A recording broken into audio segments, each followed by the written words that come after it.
pemberdayaan masyarakat ini prioritasnya diarahkan untuk percepatan pencapaian tujuan SDGs desa dan harus memberikan manfaat sebesarnya untuk masyarakat desa.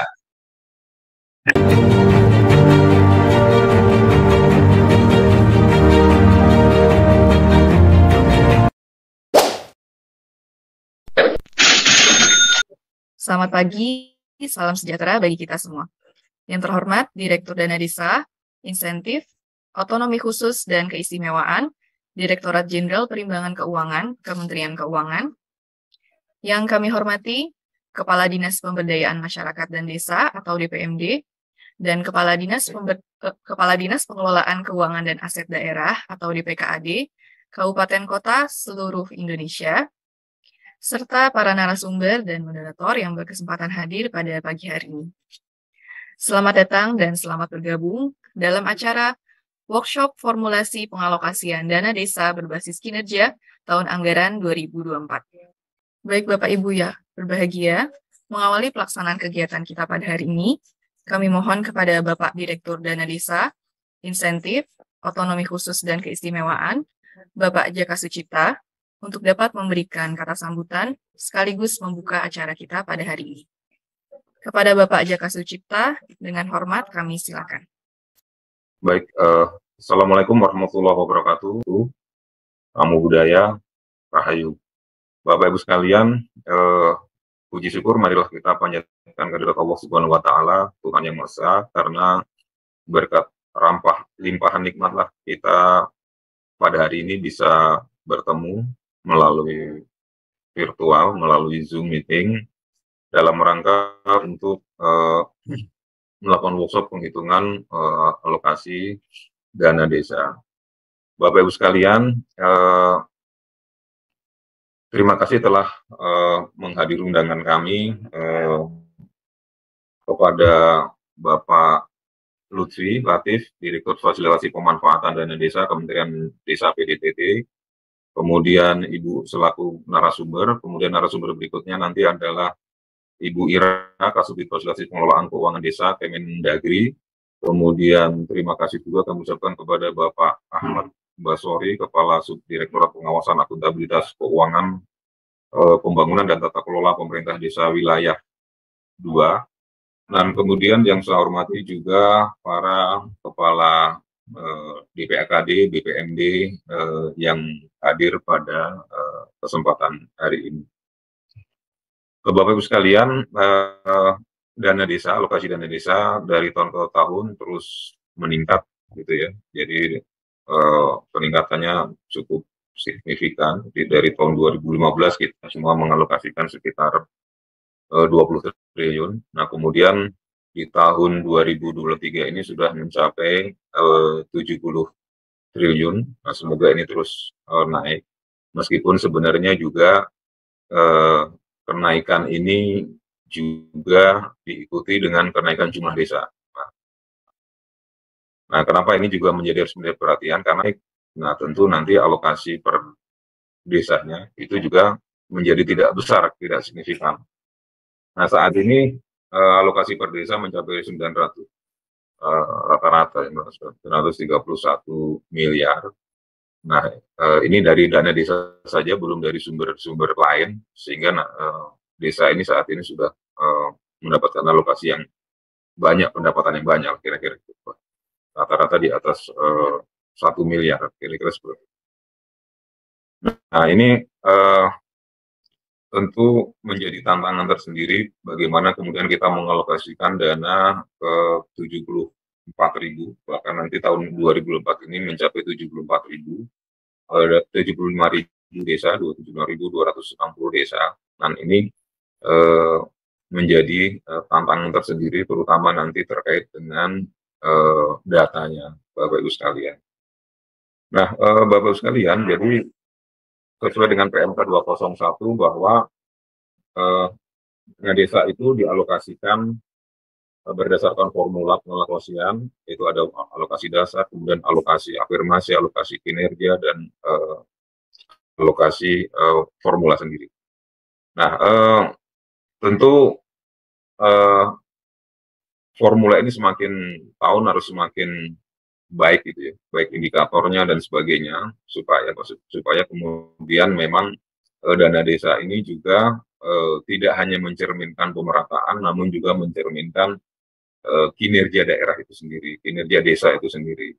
Makanya kemudian kita mempunyai salah satu formulanya adalah alokasi kinerja.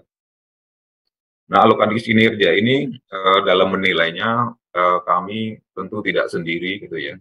Jadi melibatkan Bapak Ibu sekalian di daerah. Jadi selain kami di pemerintah pusat, penilaian kinerja ini kami meminta Bapak Ibu sekalian untuk melakukan penilaian kira-kira seperti itu. Karena apa? Karena memang tentu secara geografi, secara kewilayahan Bapak Ibu yang lebih dekat, yang lebih mengetahui bagaimana kinerja daerah, kinerja desanya, kira-kira seperti itu. Nah, tentu kami di pemerintah pusat penilaiannya adalah berdasarkan laporan yang Bapak Ibu sampaikan dan sebagainya. Nah, kemudian nanti Bapak Ibu juga akan bisa melakukan penilaian berdasarkan indikator-indikator tertentu, seperti itu.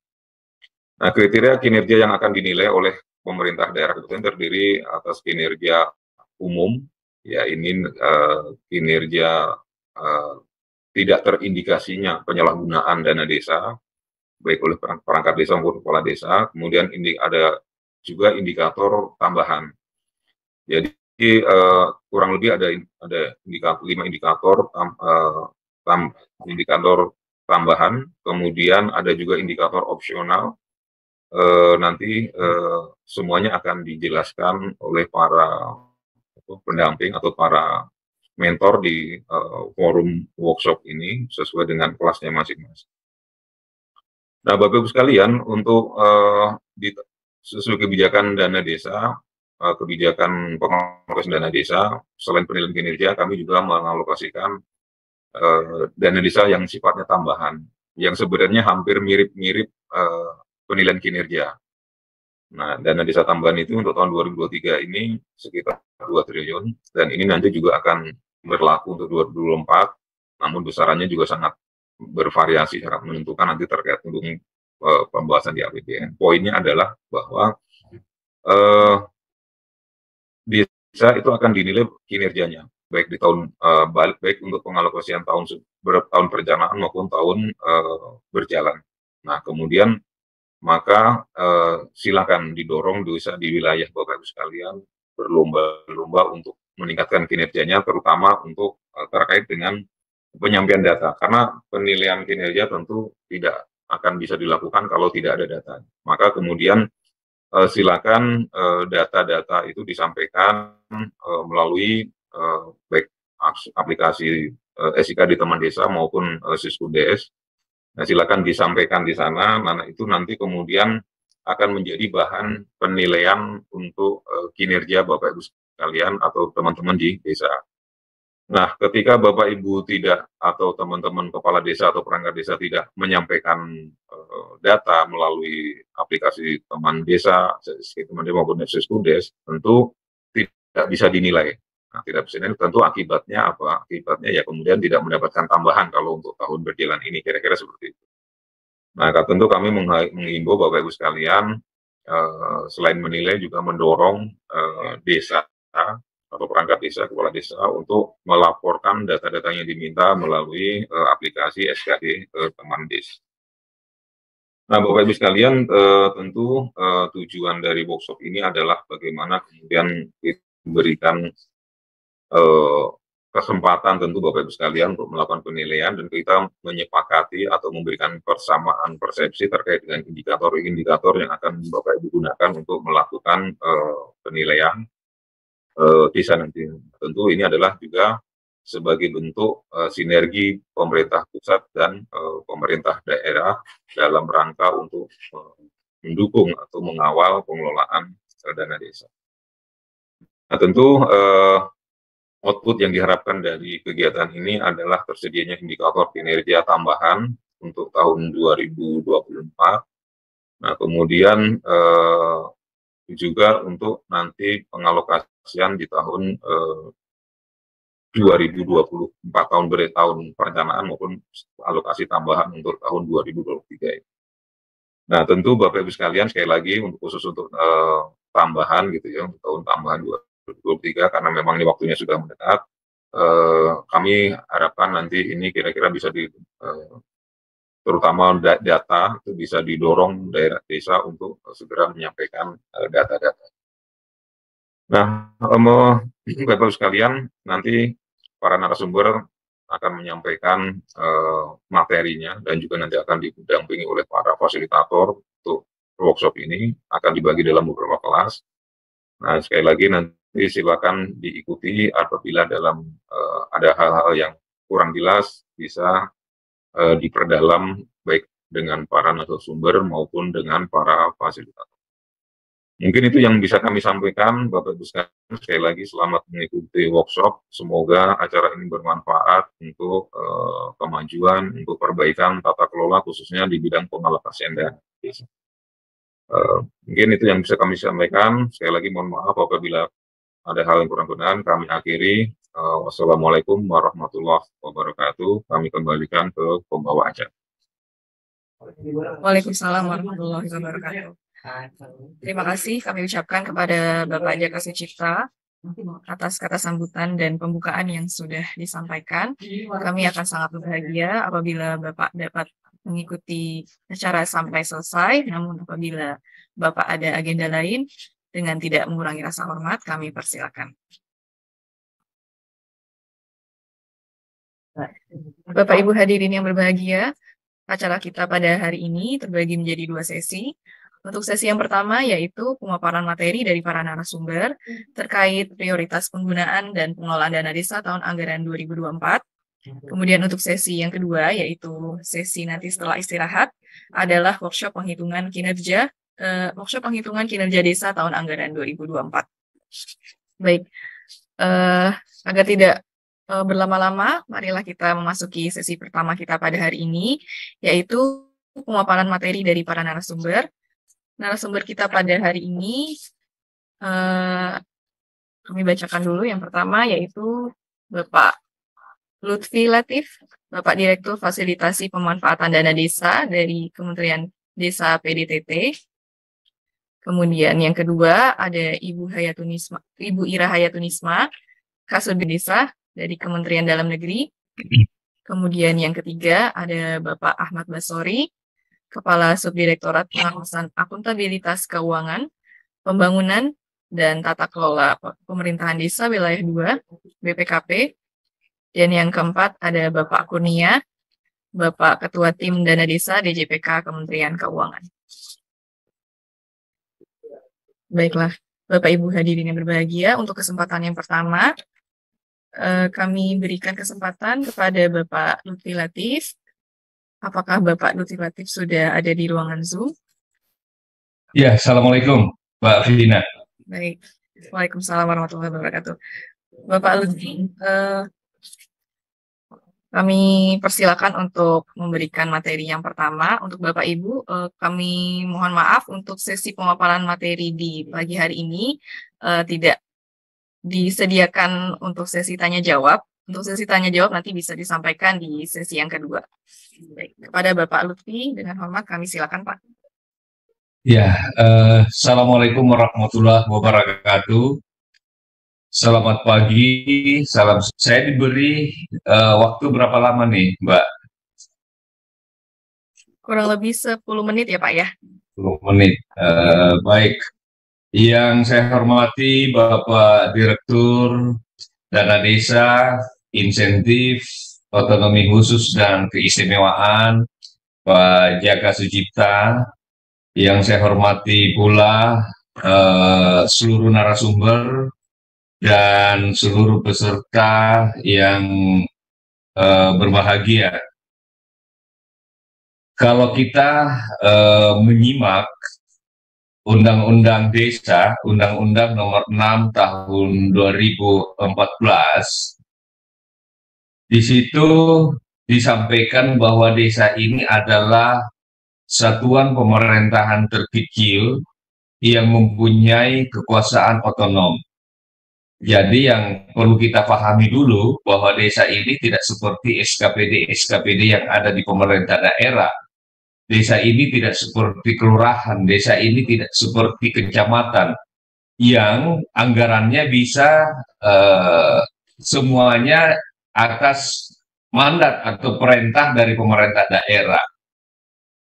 Desa ini ada kewenangan skala lokal, di mana kewenangan skala lokal ini antara lain pemanfaatan dana desanya, mereka menyampaikannya melalui basis perencanaan melalui musyawarah desa. Jadi di situ lahir ide-ide, saran-saran, masukan-masukan masyarakat dalam musyawarah tersebut. Olehnya itu kewenangan yang diberikan kepada desa ini tentunya harus kita respon untuk bagaimana kewenangan itu kita serahkan kepada desa untuk menentukan apa yang menjadi prioritas mereka. Karena desalah yang dari sudut pandangnya bisa memahami apa yang menjadi kebutuhan masyarakat saat ini, termasuk untuk pemanfaatan dana desanya. Walaupun pada sisi yang lain kita tentu membuatkan regulasi-regulasi di mana kebijakan dana desa ini tentu tidak bisa melenceng dari apa yang menjadi perhatian secara nasional melalui pemerintah pusat. Kalau kita lihat ada beberapa kondisi yang kita catat hingga saat ini di desa, walaupun angka kemiskinan di desa itu trennya menurun dari tahun ke tahun, tapi menurut data BPS 2022 itu angka kemiskinannya masih 12,29%. Begitupun halnya stunting, masih 21,6%. Padahal kita ada target tahun depan yang harus dikejar 14%. Makanya dana desa ini harus fokus pada persoalan-persoalan terkait kemiskinan dan juga kesehatan. Tapi kemiskinan dan kesehatan ini masih sebatas kewenangan desa. Nah, Bapak Ibu sekalian, kita pun maklum dalam Undang-Undang Nomor 6 2014 tadi, dan ini yang kita dorong terus, bahwa desa itu jangan hanya menganggap dana desa ini satu-satunya anggaran yang bisa dipakai untuk perencanaan dan pelaksanaan pembangunan di desa. Masih ada sumber-sumber lain. Makanya di mana-mana saya katakan bahwa jangan berpangku tangan dan menunggu dana desa itu setiap tahun. Tapi berpikirlah desa-desa ini bagaimana menciptakan pendapatan asli desa. Karena banyak desa yang pendapatan aslinya sudah melampaui jauh dari jumlah dana desa. Nah, kalau hanya menunggu kucuran dana desa setiap tahun, saya pikir ini adalah desa-desa yang tidak kreatif, yang harus kita dorong terus bagaimana caranya pendapatan asli di desa selain bagi hasil pajak dari pemerintah tingkat atasnya juga turun ke desa. Nah, Bapak Ibu sekalian, saya ingin menyampaikan bahwa kebijakan dana desa ini bahwa dana desa ini adalah dana rekognisi negara kepada desa. Tujuannya untuk apa? Agar desa bisa berdaya, agar desa bisa menjalankan kewenangan-kewenangan yang saya sampaikan tadi. Makanya dana desa ini harus betul-betul dikelola, harus betul-betul dimanfaatkan, direalisasikan sebaik mungkin. Yang harus fokus pada persoalan-persoalan di desa. Persoalan mendasar di desa itu tidak jauh-jauh dari persoalan kemiskinan, persoalan kesehatan, masalah-masalah di bidang pendidikan. Tetapi kemiskinan, kesehatan, pendidikan ini bukan tanggung jawab desa semata. Ada pemerintah daerah, kabupaten, kota, ada pemerintah provinsi, ada kementerian lembaga terkait yang juga mengurusi ini.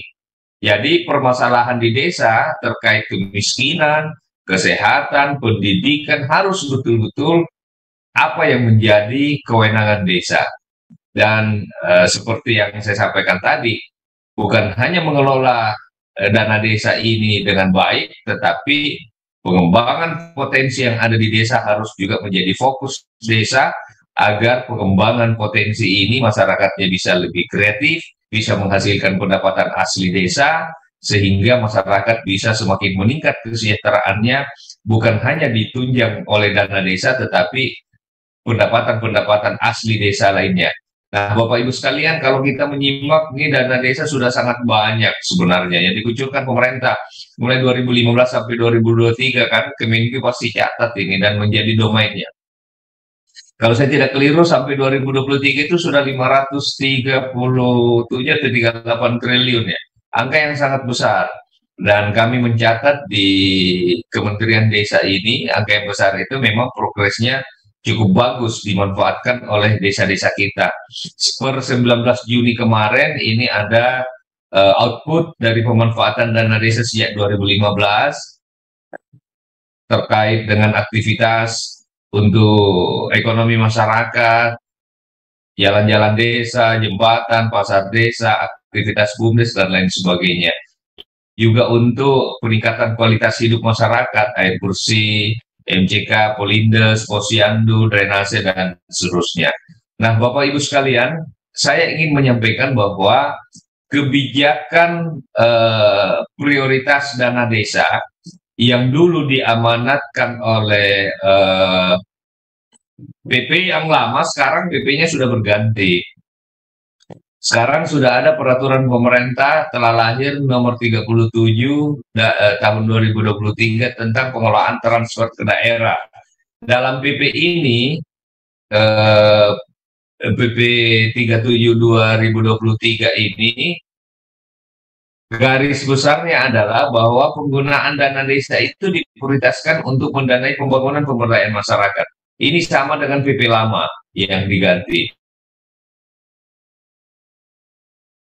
Pemerintah pusat dapat menentukan fokus. Jadi selain untuk pembangunan pemberdayaan masyarakat tadi, menurut amanah PP 37 2023 ini, pemerintah pusat dapat menentukan fokus penggunaan dana desa setiap tahunnya dengan prioritas nasional yang ditetapkan dalam peraturan perundangan mengenai perencanaan nasional dan alokasi TKD. Kemudian di ayat ketiganya, rincian prioritas penggunaan dana desa ini disertai dengan petunjuk operasional yang ditetapkan dengan peraturan menteri yang menyelenggarakan urusan pemerintahan di bidang desa, pembangunan daerah tertinggal, dan transmigrasi. Artinya, di ayat ini Menteri Desa diberikan mandat untuk menyampaikan petunjuk operasional dengan menerbitkan Permendes. Kemudian petunjuk operasional atas fokus penggunaan dana desa ini ditetapkan dengan peraturan menteri. Ini kembali ke Menteri Desa setelah berkoordinasi dengan kementerian lembaga paling lambat sebelum tahun anggaran berjalan. Jadi walaupun amanah peraturan pemerintah ini paling lambat sebelum tahun anggaran berjalan, tetapi kami harus memperhatikan apa yang menjadi masukan, apa yang menjadi aspirasi teman-teman yang ada di desa selama ini, yang selalu meminta kalau kami harus mengambil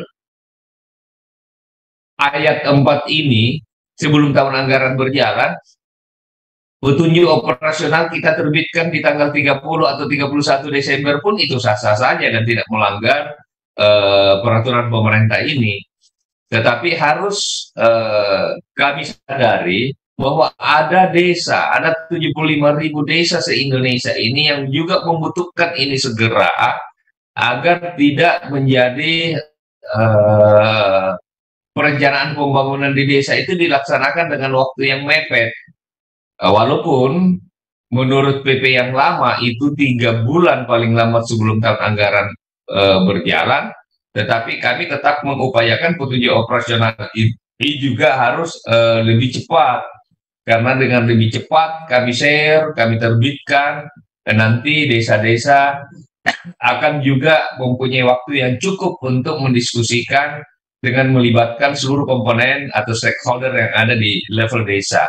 Nah, Bapak Ibu sekalian, untuk tahun 2024 nanti kami sudah membuat rancangannya. Ini tahap finalisasi, mudah-mudahan paling lambat di akhir September nanti prioritas penggunaan dana desa 2024 ini sudah terbit melalui Permen.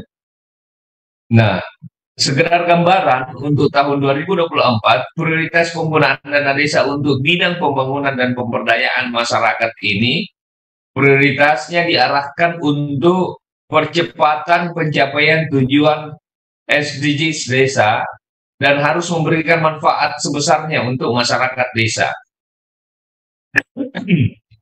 Jadi, mohon maaf Bapak Ibu sekalian, prioritasnya ini masih tidak jauh beda dengan apa yang menjadi prioritas di tahun 2023.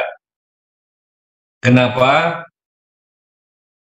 Karena kondisi desa kita pada tahun 2024 masih kurang lebih sama dengan kondisi di 2023 ini, sehingga apa yang menjadi prioritas, dan ini kita sudah melibatkan berbagai kementerian lembaga terkait untuk ikut mendiskusikan, memberikan masukan, memberikan saran.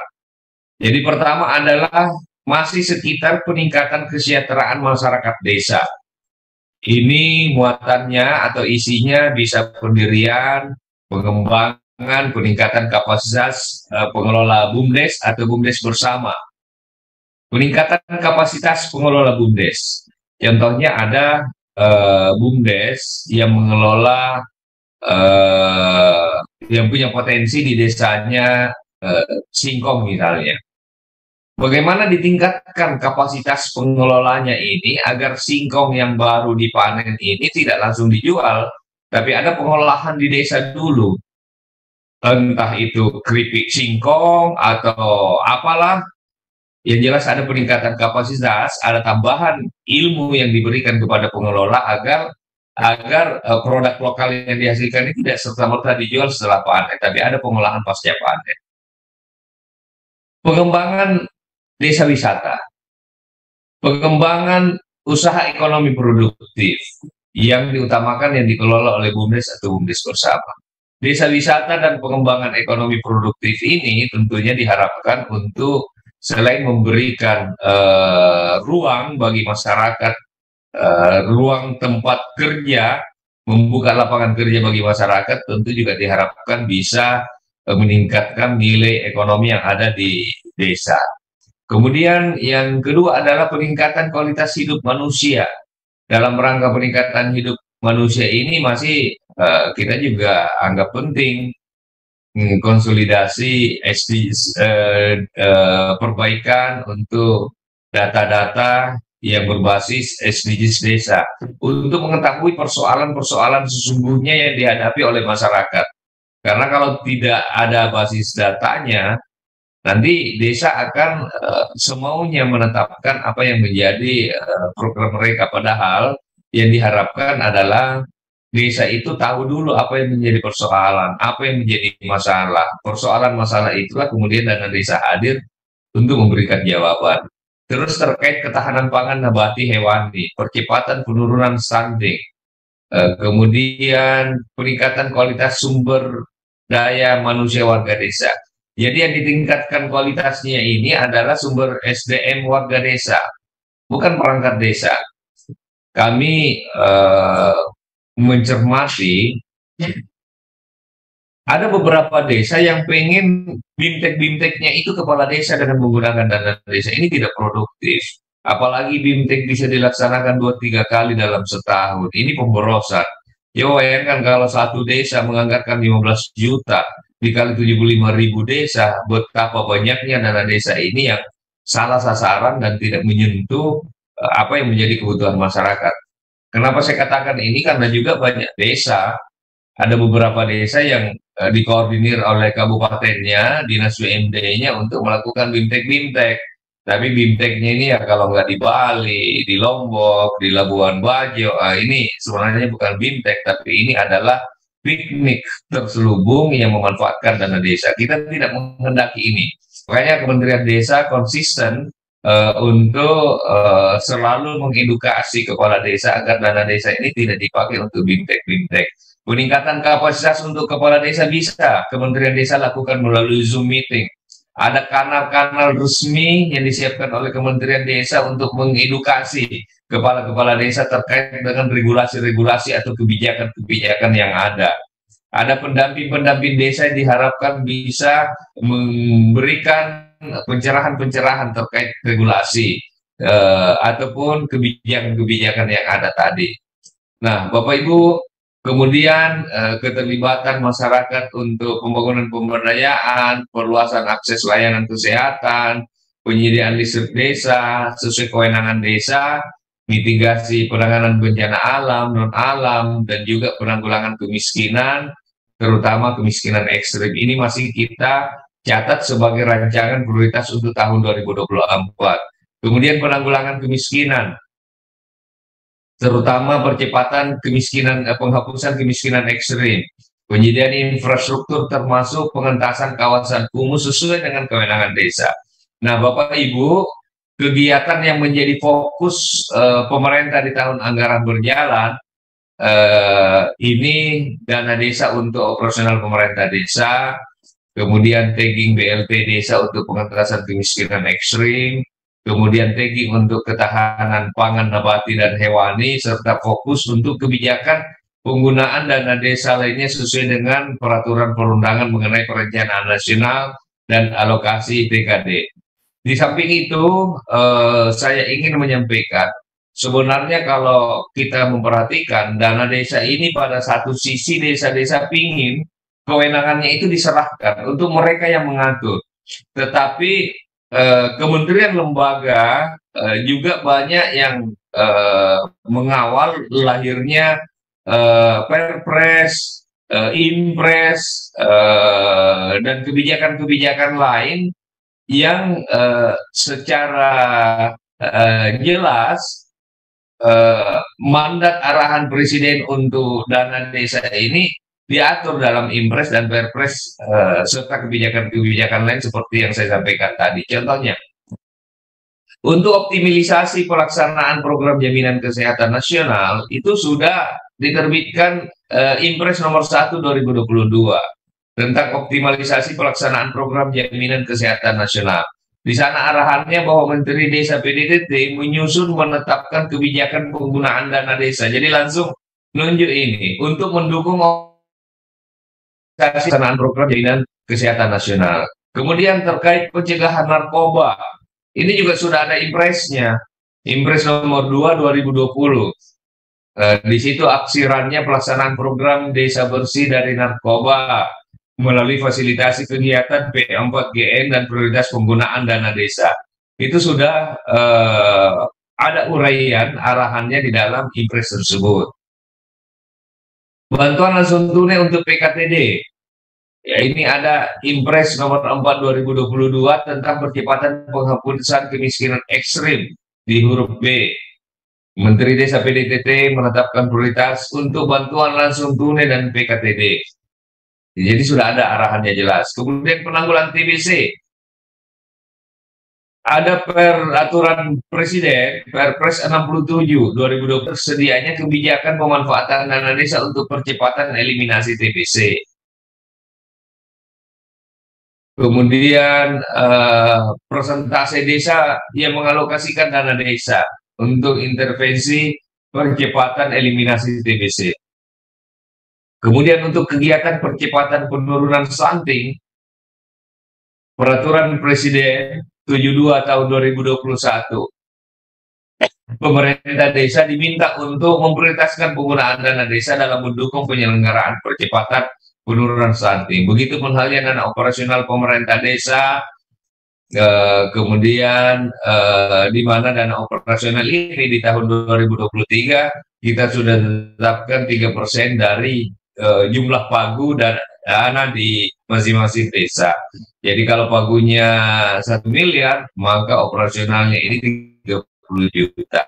Kemudian ketahanan pangan juga ada surat sekretaris kabinet di mana dalam ratas tentang pagu APBN itu Presiden memberikan arahan terkait penggunaan dana desa untuk ketahanan pangan. Yang intinya adalah untuk urusan yang berkaitan dengan krisis pangan diminta apabila pemanfaatan dana desa untuk krisis pangan ini dimungkinkan, maka penggunaan dana desa untuk infrastruktur desa agar dan harus fokus dan dialihkan kepada masalah pangan ini sesuai dengan kewenangan desa. Ini beberapa hal yang sempat saya sampaikan. Mohon maaf kalau lewat, tadi diminta 10 menit tapi kelihatannya lewat waktunya ya Mbak. Terima kasih. Mohon maaf kalau ada yang kurang. Wassalamualaikum warahmatullahi wabarakatuh.